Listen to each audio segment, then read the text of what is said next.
every interaction that you have, every part of your day, whether it's answering an email, whether it's listening to a podcast, whether it's like having lunch with a friend, whatever it is, that interaction with somebody else will end one of three ways. You will feel better, worse, or exactly the same. Welcome to the Elevate Your Brand podcast, where we help online coaches learn how to elevate their brand, become the experts in their industries so they can bring in more clients and create a life they want. I am your host, Chris Anderson. And if you want to make a difference in the lives of others, share this episode, go over to Apple Podcasts and follow us there to leave a positive rating and review. And together we can leave a bigger positive mark on the world. Today, we have Brittany Hodak on the show, and she is an international keynote speaker and award-winning business leader. Entrepreneur calls her an expert at creating loyal fans for your brand, and she's pretty much the go-to source on creating and retaining superfans. We're excited to have her on the show today to dive into building loyal fans. So, Brittany, welcome to Elevate Your Brand today. Thanks, Chris. I'm thrilled to be here. Thanks for having me. Yeah, for sure. So, you do a lot of things, and everybody you need to get connected with her at the end. She'll share how to do that because she's done a lot. She's super successful, a lot of awards and records and things of that nature that we could spend a whole episode just going through all that. But really excited to dive into this topic of building superfans, retaining superfans. But how did you get on that avenue of helping people build these superfans? Yeah, to be honest, it was a complete accident. When I was growing up, I always wanted to work in the entertainment industry. I got my first job when I was 16 as a radio station mascot. And wow. From there, had a lot of like really fun jobs at the radio station. The most fun was one that stemmed from the fact that my maiden name was Brittany Jones, and this movie, Bridget Jones' Diary, was coming out. And the station manager said, "What could we do and call it your diary?" And I said, "You're always trying to drive more traffic to the website. What if I just interviewed the bands who came to town and wrote about it?" And she said, "Oh, like that other movie, that Almost Famous movie. Yeah, that's getting a lot of Oscar buzz right now. Let's definitely do that." So all of a sudden, as a then 17-year-old kid, it became my job to literally hang out with rock stars and brag about it on the internet.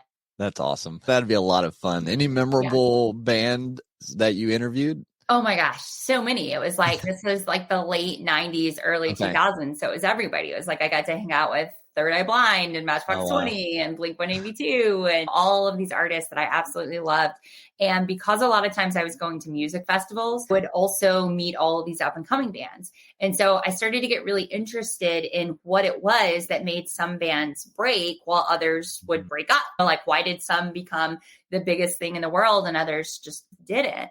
And so I really started trying to find the common denominators. Like, what was it that was going to make a band successful? For a while, I thought I would want to work in the A&R department at a record label, the people who discover, sign, and then shepherd bands up through their careers. And so what I started to realize was that almost 100% of the time, that like differentiator was how the bands connected with did they care about those fans or were they just, we're playing to people and we don't care who they are? The ones who felt more connected and the ones who went out of their way to connect more with their fans were the ones who were rewarded with this loyalty, the people who wanted to come back, who told their friends. And fast forward several years, I moved to New York. I was working for a record label. I started doing more stuff with brands and I got really fascinated in the fact that the psychology was the same for a brand. Like the things that make a consumer want to be loyal to a brand are the same thing that makes somebody want to be loyal to a sports team or a movie star, a recording artist. So I went back to school. I got my master's degree in marketing and consumer behavior. And I really started to try to look for what were these parallels and could I create a system? Could I come up with a formula that anybody could follow to say, if I follow this formula, I will get more people to care about my thing, whatever that is. Whether it's a small business, a big business, a personal brand, like whatever it is, could I come up with a way to teach people to create superfans? That's awesome. So who would you say nowadays, if you're looking at them artist-wise, who does it really well that you've seen building superfans for them? There are a lot in the artist space. One who is clearly at the top of the game is Taylor Swift. I was going to assume it was her. That's who popped in my head when I was thinking the question. Yeah. And there's so many. There's dozens of artists that do a really fantastic job and have topped the charts. And then there's thousands of artists who have their own little communities of superfans. But the reason I say Taylor, and one of the stories that I tell in the book, is the first time I met Taylor. And she was, I think, 17 at the time. She was 16 or 17 and I was 22. And we met at an award show. And it was the award show where she won her first ever award. It was the CMT Awards, and she won a trophy or a belt buckle, because they had belt buckles back then. I think they still do, like a belt buckle trophy for music video of the year. And the male lead of her video was an artist who I'd become friends with because I interned at his label when I was in college. So at this after party, after the show, the three of us were talking. And at the time, Taylor was known for connecting with fans on MySpace. That was her thing. She would wait for 2 hours after every show to meet every fan. She knew everybody's name. She was like hugging people. That was her thing. So I was talking to her about it because I was curious how much of that was her, like was genuine from her versus a really smart marketing strategy from a record label. And I worked at a label at the time. So we were like talking about all these things. And she said something to me that I'll never forget as a teenager. She said, more than anything, I want this debut album to go platinum, which means to sell 1 million copies. And I know that if 1 million people are going to spend their money to buy my album, I've got to make them care about me. And I've got to make them care enough about me that they'll care about my music.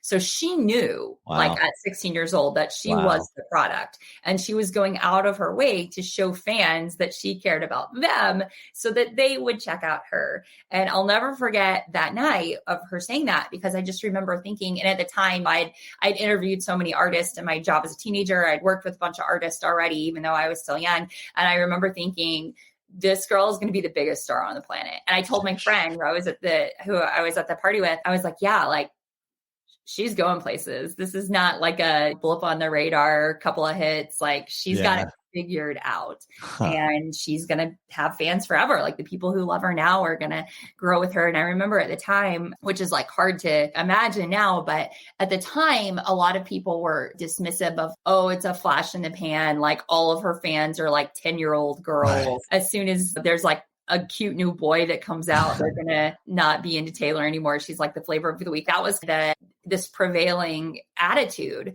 of a lot of the like establishment people in country music at the time. And I just remember thinking like, nope, this girl has got it figured out. And 15, 16 years later, or whatever it is, like clearly she's done okay for herself. Just a little bit. She's done all right, I guess. So, no, but my wife's one of those.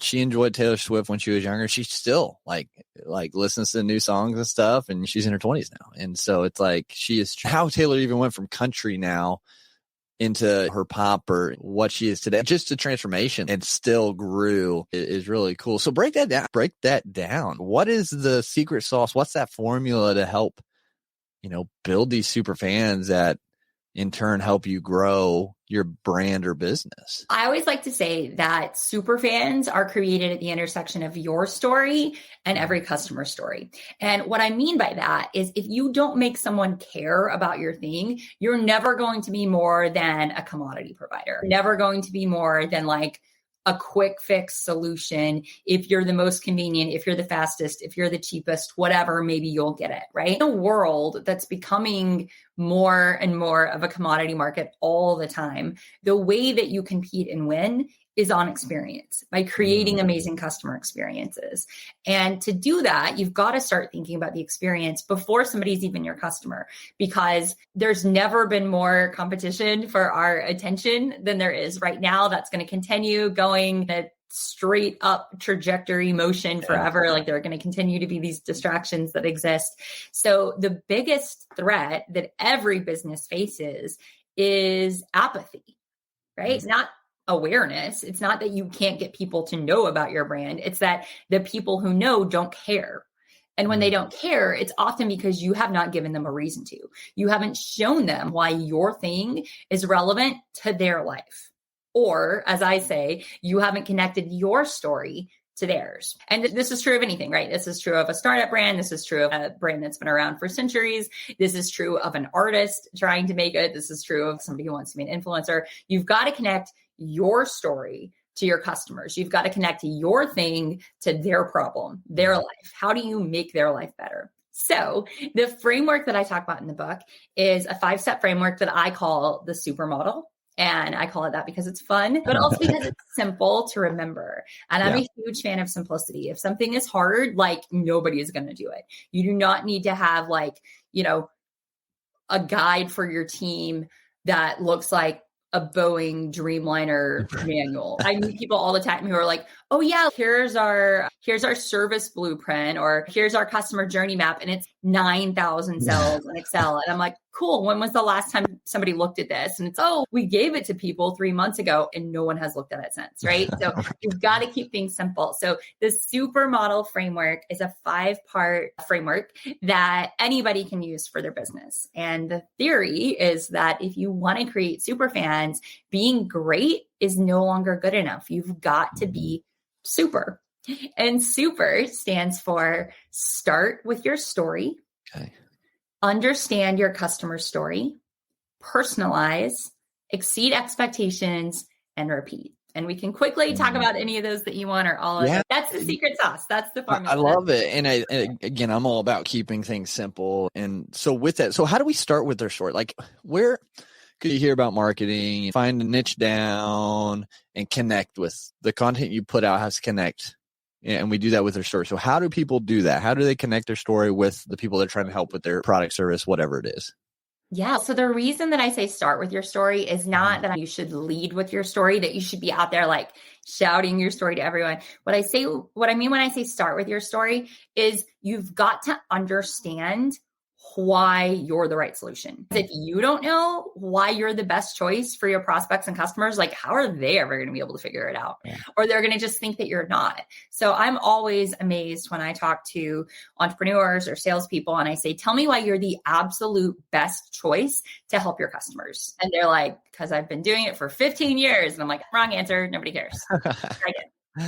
So start with your story means getting clear on what is your superpower? What are you better at than anybody else? What do you bring to the table as an individual? What does your company bring to the table? What does your product bring to the table? What is that? Why do you exist? Why should somebody care? That's really what you're trying to answer when I say start with your story is like, so what? Who cares? Yeah.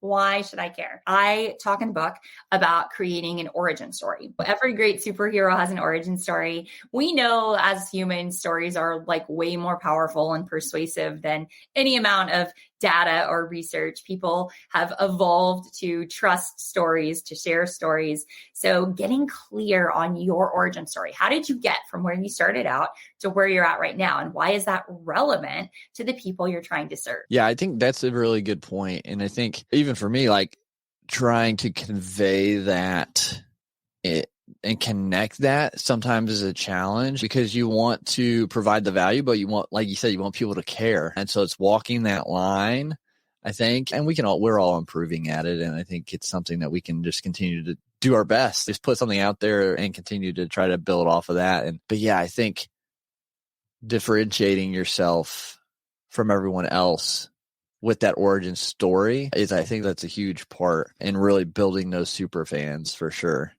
Yeah. And what you're really trying to do is go from a potential commodity provider in the minds of your prospects and customers to a category leader, maybe even a category of one. Because when you do that, when you can share your story in an authentic way that connects with people, they don't want to work with someone like you.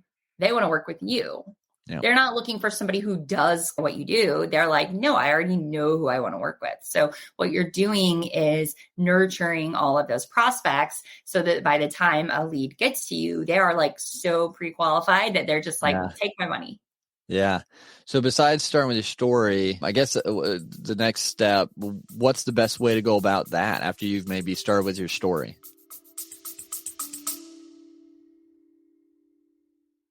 You love listening to podcasts, but have you ever thought about starting your own podcast? Maybe you want to build a brand, grow your business, or are looking for an excuse to talk about your favorite hobby. Whatever your reason for making a podcast, Buzzsprout is the place to start. Since 2009, Buzzsprout has helped over 300,000 people launch their own podcasts. Buzzsprout walks you step by step through the whole process and will give you powerful tools to start, grow, and monetize your podcast. Ready to get started? Click the link in the show notes to get our free step-by-step guide to starting your podcast today.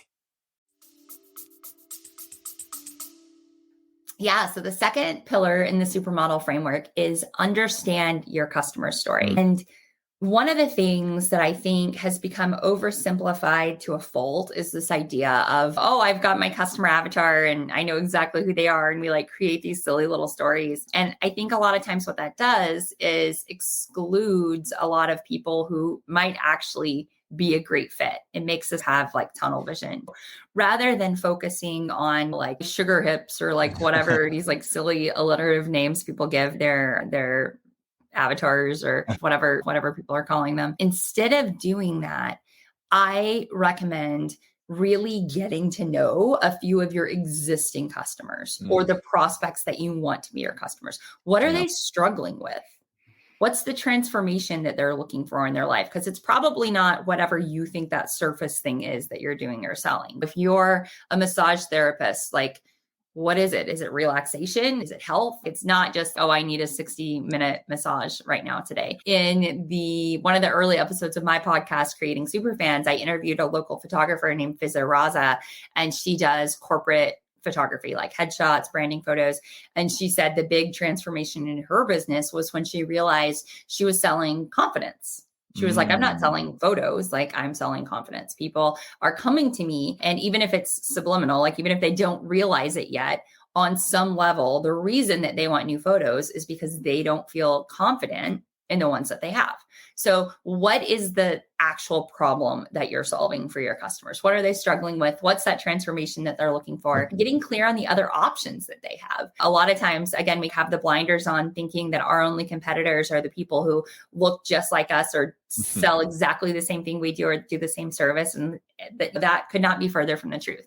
Like your competition is like literally everyone else doing anything, right? Yeah. Because the option isn't just to find someone like you. The option is maybe I'll just put all my money in crypto or whatever. Really taking the time. In the book, I talk about the idea of active listening, what that means and how you do it, and how you can really start to connect more deeply with your prospects and your customers to improve not just that relationship one-on-one, but also to take those learnings and continue to refine the way you talk about your story, the way you try to connect with people, and the whole cycle.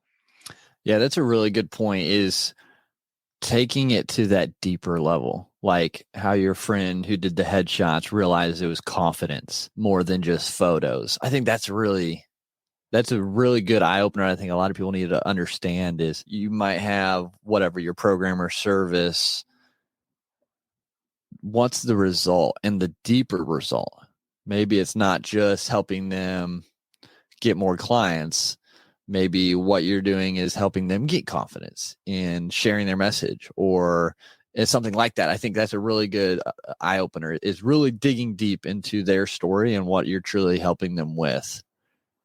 Exactly. So I guess in what other ways, I know becoming memorable is a big thing in the minds of your audience too. So is there any tips that you could give people if they're, a lot of them are on social media, trying to grow an audience, utilizing podcasting? So they're understanding their story. They're getting to understand on a deeper level their audience's story. But what are some other things that they can do to connect, like a Taylor Swift, connect with these audience members to build that raving fan, that super fan in a different way as they're learning the stories?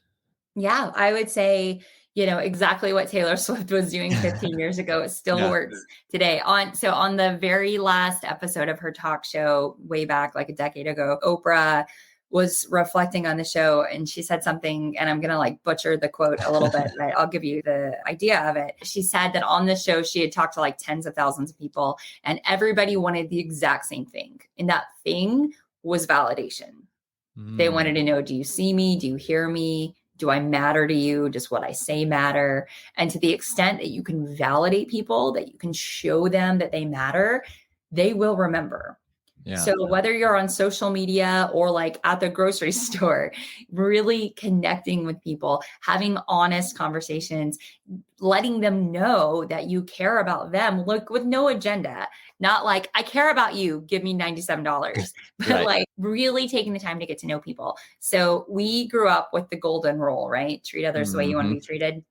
Yeah. One of the theories that I talk about in my book, Creating Superfans, is this idea that was coined by Dr. Tony Alessandra in a book he wrote called The Platinum Rule. And he said, don't treat others the way you want to be treated. Treat others the way they want to be treated, because not everyone wants to be treated the same way as you. And this is true at every stage of the customer journey, right? Not everyone wants to be communicated with in the same way via the same channels at the same time. Not everybody wants their sales cycle to look exactly the same. So again, getting to know what it is that your customers want, understanding what you're uniquely positioned to provide, what you want people to say about how it feels to work with you, what concessions you're willing to make, or what hoops you're willing to jump through to make things easy for your customer. Knowing all of those things allows you to personalize that experience. And you can do this on social media as well. And what that looks like on social media is remembering that the secret to social media is hidden like right there in the name, and people forget. Number one,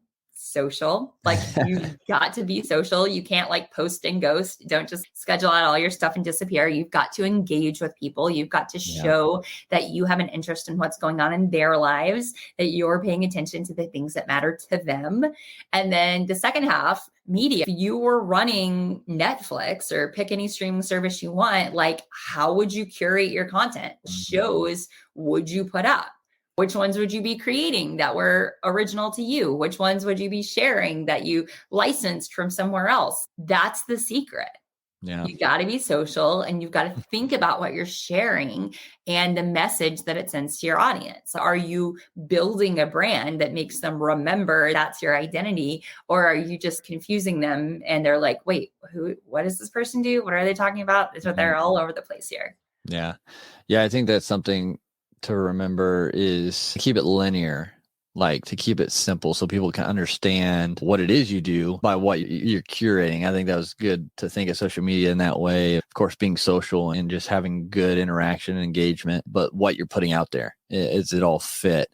And again, it doesn't have to be perfect starting out. Like you can have just putting something out there and then you just improve upon that as you go forward. I think getting started at least with the direction is important. That's something I have seen on social media. Like, you'll have the people who just straight up send you a message to sell something or whatnot, or have the ads or not.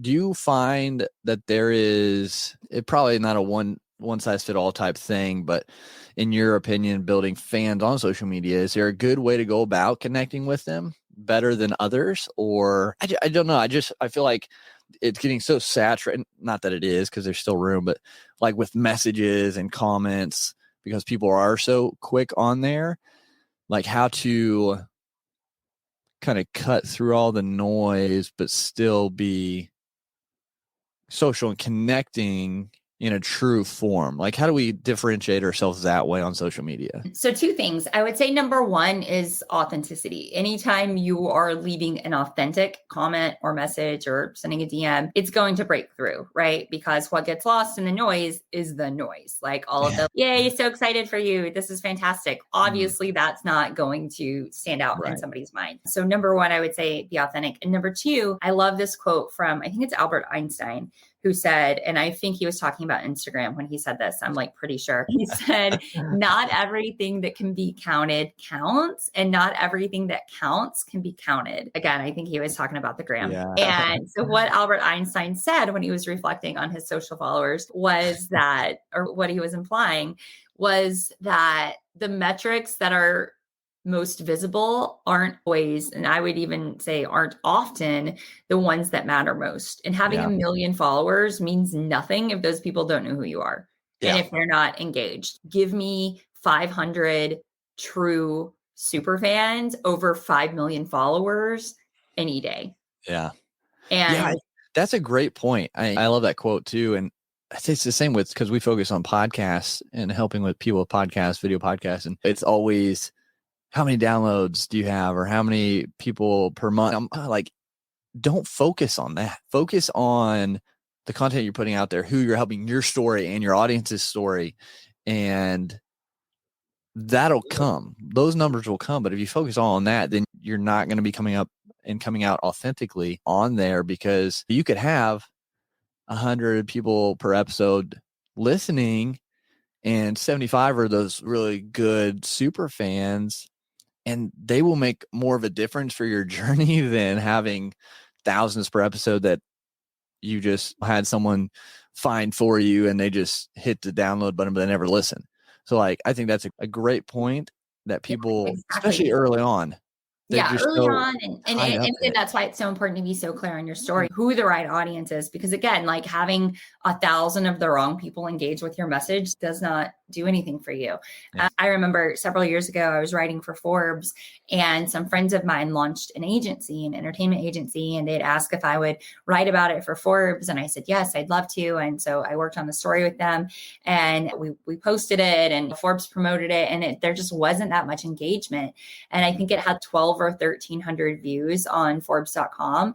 And I just remember being like so disappointed because I felt like I'd let my friends down, even though I hadn't. Like they were thrilled with the story. But most of the stories that I was writing were getting like tens of thousands of views. And I was like, oh, I wish this had performed better. And then 3 days after the story went up, they got a phone call from John Bon Jovi, who had read the story and was like, I want to work with you. And they were so excited. And so I've always taken that with me of, even if it's only 1,200 people, like one of them might be John Bon Jovi. And would it have been as effective if 1 million random people who weren't going to hire them had read that story? No. But because John Bon Jovi read it and called them and said, hey, let's work together, that led to a real outcome. So just focus on the content, focus on telling the right story in the right place, and the right people will find it. That's so good. And that's so true too, because you don't have to have millions. It just takes a couple really good clients as well to then start that ripple effect of referrals that then continues and then you just grow organically. You just focus on who you're trying to help and how with their story, like you mentioned. And I think if you're just doing that and you're taking the right action to get out there, I think that's the most important part. So with that, how can we over deliver with these clients, these fans that we've built or connected with, to maybe get them from fans to those super fan level after we've had that initial connection or working with? So I know we've only got a little bit of time left. There is a whole section in the book about exceeding your customers' expectations. But one quick thought that I will share is I talk about this idea that every interaction that you have, every part of your day, whether it's answering an email, whether it's listening to a podcast, whether it's like having lunch with a friend, whatever it is, that interaction with somebody else will end one of three ways. You will feel better, worse, or exactly the same. It made your day better, it made your day worse, or it was like a nothing burger that you forget about and move on with your life. I refer to these as net negative, net positive, and net neutral experiences. And to the extent that you can deliver net positive experiences and net positive outcomes for your customers and your prospects, you will create superfans. How can you make something easier than they thought it was going to be, better than they thought it was going to be, more enjoyable than they thought it was going to be? And if you use that lens, like if that's your only lens, you will find so much success, because you can look at every single part of your customer journey and say, what is my customer expecting? What are my competitors delivering? How can I do better? Yeah. How can I turn this neutral into a positive? And can you make every experience a positive? Of course not. There are going to be things where you mess up or things go wrong where you've got to apologize.